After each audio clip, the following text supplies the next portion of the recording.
All right, ladies and gentlemen, welcome back to Houston Rockets Daily. If you guys like daily Rockets content, you enjoy this video, be sure to hit that like button, hit that subscribe button if you haven't already, and drop a comment down below. So yesterday's game was not the prettiest. There was absolutely no energy from most of the starters. I think the bench always seems to find a way to provide us with some energy. But like Christian Wood, body language terrible. Effort last night I would say was terrible. Kevin Porter Jr.'s body language equally as bad, if not worse. After yesterday's game, so basically let's get into some stats here. Jalen Green, 3 of 13. He finished with 8 points.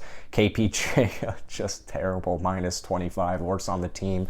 14 points, 5 rebounds, 3 assists, and a steal. Shot 5 of 18, 2 of 7 from downtown. But once again, dude, it really, like, my biggest thing with last night's game was the body language and the effort. I mean, Houston comes out, he scored 21 in the first, he scored 23 in the second, and game was over. Like, the game was over pretty much after the first quarter, essentially. And, I do like Silas kind of drifting away. He decided to drift away from Garrison Matthews, Christian Wood, Jae'Sean Tate, give guys like Josh Christopher, Sengun, and KJ Martin Jr. some run. But, like, I'm not great at math here. I think we have 11 games left, 17 and 54.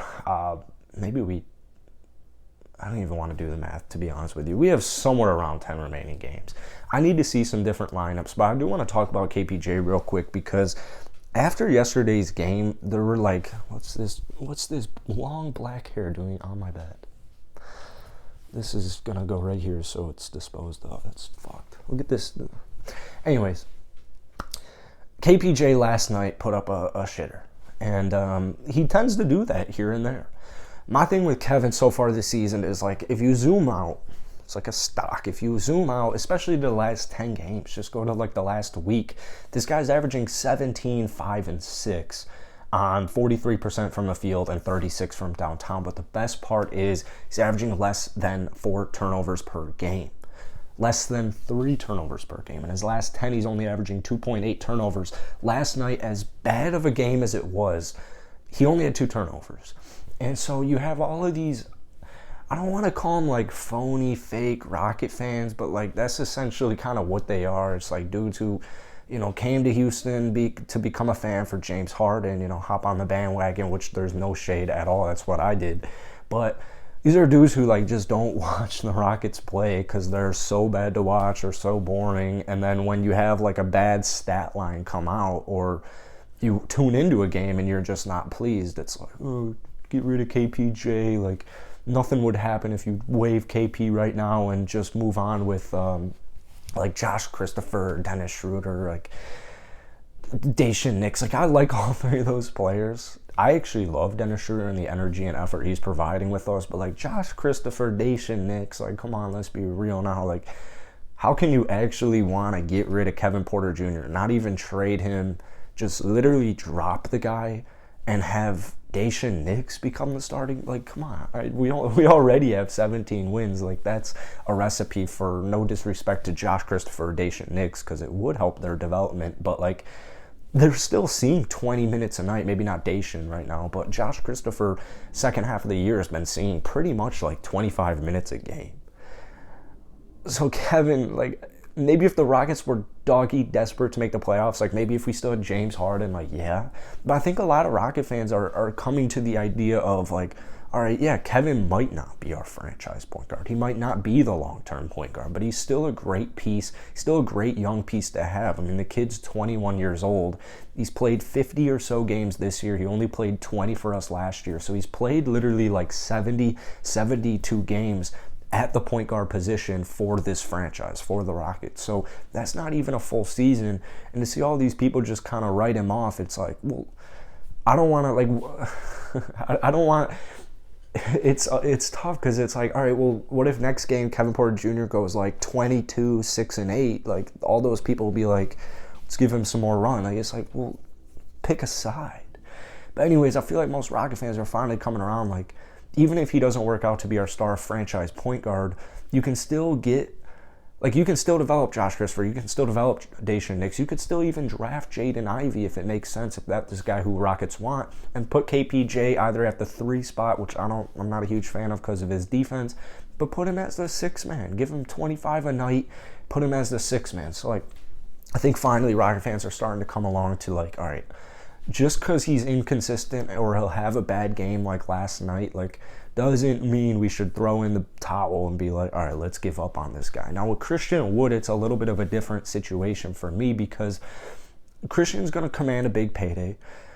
I've already said, like, preferably I would like the Rockets to trade him. Honestly, I would like the Rockets to group whatever spot the Brooklyn Nets first round pick that we have this year in Christian Wood and try and get Portland's either 8th or 10th pick in the draft. I think that would be a really smart, really solid move.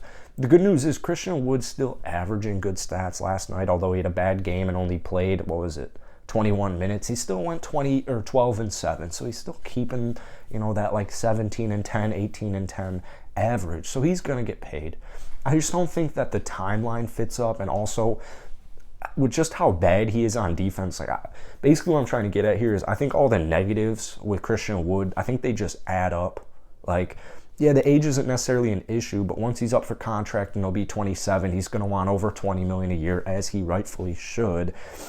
I don't know if Kevin's necessarily the best point guard to group him with. I feel like Christian Wood would probably thrive in more of like a Kevin Love type of role where you're not too heavily relying on him on defense.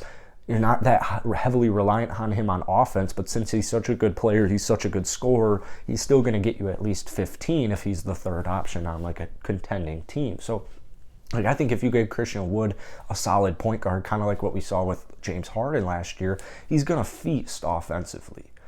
But I just think with all of our young players, Jalen Green, Sengun, Jacob, KPJ, like, all of these guys are like basically 21, 22 max and younger than that, and Christian Wood's just like 5 years older. And so, in the end of next season, we're going to have to pay a lot of these players. KPJ's rookie's contract's going to be up. You're going to have to pay Jae'Sean Tate, not too much money, but like, you're going to have to pay some of these players at the same time Christian Wood's contract's up. When Christian Wood's contract's up, Eric Gordon's off the books and John Wall's off of the books. So I think Houston really right now, they're just trying to acquire as much young talent as possible, fill in the holes probably the season after next via free agency, and that's the hope. Like, it's kind of a rebuild here. Like, we're in kind of year 2 of a rebuild. Next year we should be a play-in tournament type of team. We're not like tanking for the lottery like a top 5 pick, kind of like we are this year and like we did last year, because hopefully by then we have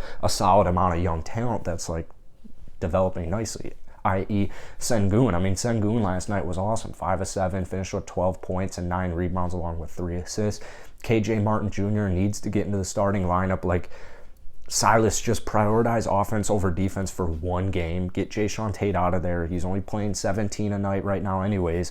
KJ, last night you saw him play 29 minutes, a lot of, mainly due to garbage time, but 15 points, 4 rebounds, but a crazy efficient 6 of 8 from the field and 3 of 4 from downtown. So, like, I really think the Houston Rockets, they know what they're doing.